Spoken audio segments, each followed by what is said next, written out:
Assalamualaikum warahmatullahi wabarakatuh. Saya Alia Citra Ramadhani. Di sini saya akan membahas mengenai sel volta yang terbagi atas sel volta primer, sel volta sekunder, dan sel bahan bakar.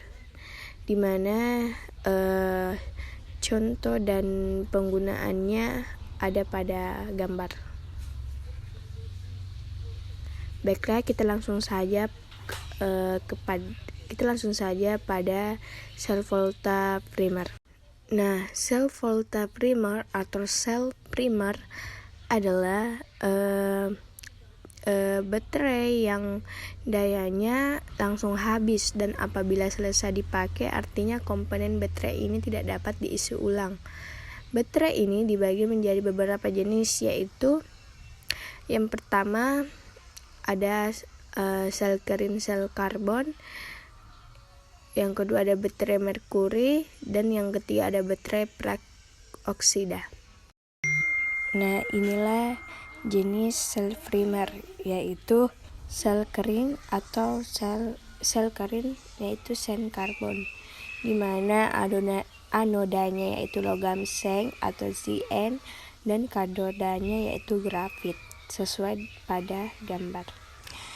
Elektrolitnya itu berupa pasta yang merupakan campuran dari mangan dioksida atau batu kawi, MnO2, zinc klorida, SnCl2, amonium klorida atau salmiak, NH4Cl, air, dan serbuk karbon. Nah, reaksi yang terjadi yaitu pada anoda, di mana zat N menjadi zat N2+, di mana kationnya ada 2+, tambah 2 elektron. Sedangkan di katoda yaitu 2 MnO2 tambah 2 NH4+, tambah 2 elektron menjadi Mn2O3 tambah 2 NH3 ditambah 2 H2O, sehingga menghasilkan reaksi selnya. Yaitu campuran dari anoda dan katoda, di mana elektronnya itu dihilangkan. Jadi menjadi Zn ditambah 2 MnO2 ditambah 2 NH4+ menjadi Zn2+ ditambah Mn2O3 ditambah 2 NH3 ditambah 2 H2O. Nah, kegunaannya yaitu dapat digunakan pada radio, senter, mainan, dan sejenisnya.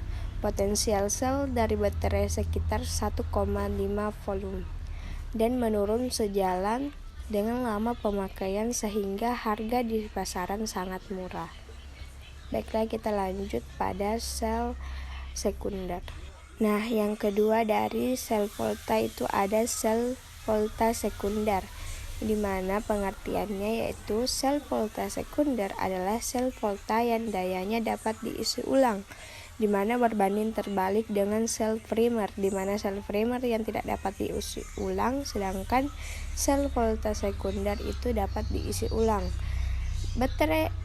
Baterai ini dibagi menjadi beberapa jenis, yaitu adapun jenis-jenis dari sel sekunder yaitu ada yang pertama ada sel aki, yang kedua baterai litium, yang ketiga sel perakseng. Ini dia salah satu jenis dari sel volta sekunder, yaitu sel aki, di mana anodanya yaitu Pb atau timah hitam dan katodanya yaitu PbO2. Elektrolitnya yaitu larutan asam sulfat atau H2SO4. Nah, reaksi yang terjadi saat digunakan pada anoda, Pb ditambah SO42- menjadi PbSO4 ditambah 2 elektron.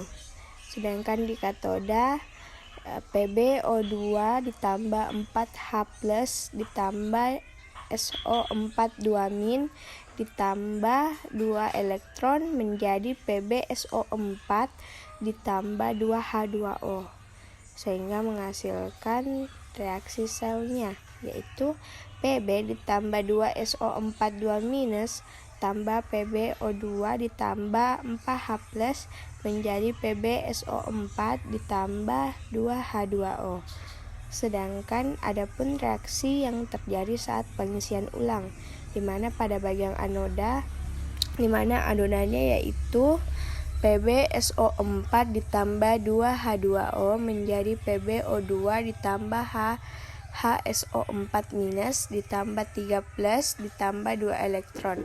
Sedangkan katodanya yaitu PbSO4 ditambah H+ ditambah 2 elektron menjadi Pb ditambah HSO4-, sehingga menghasilkan reaksi selnya yaitu 2PbSO4 ditambah 2H2O menjadi PbO2 ditambah 4H+ ditambah Pb ditambah 2SO4-. Nah, baterai ini dapat digunakan baik pada kendaraan bermotor maupun mobil. Itulah mengapa ada reaksi pengisian ulang dan pengisian,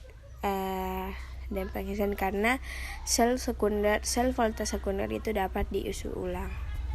Ini dia yang ketiga dari sel volta, yaitu sel bahan bakar, di mana sel ini menggunakan campuran bahan bakar sebagai sumber energinya, sumber bahan bakarnya, seperti campuran hidrogen H2 dan oksigen O2, atau campuran gas alam dengan oksigen, di mana katodanya yaitu gas oksigen dan anodanya yaitu gas hidrogen.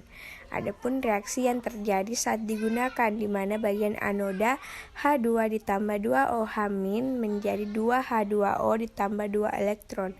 Sedangkan pada katoda O2 ditambah 2H2O ditambah 4 elektron menjadi 4OH-, sehingga menghasilkan reaksi selnya, di mana elektronnya tidak ada, dikasih hilang, di mana reaksi selnya itu ada O2 ditambah 2H2 menjadi 2H2O.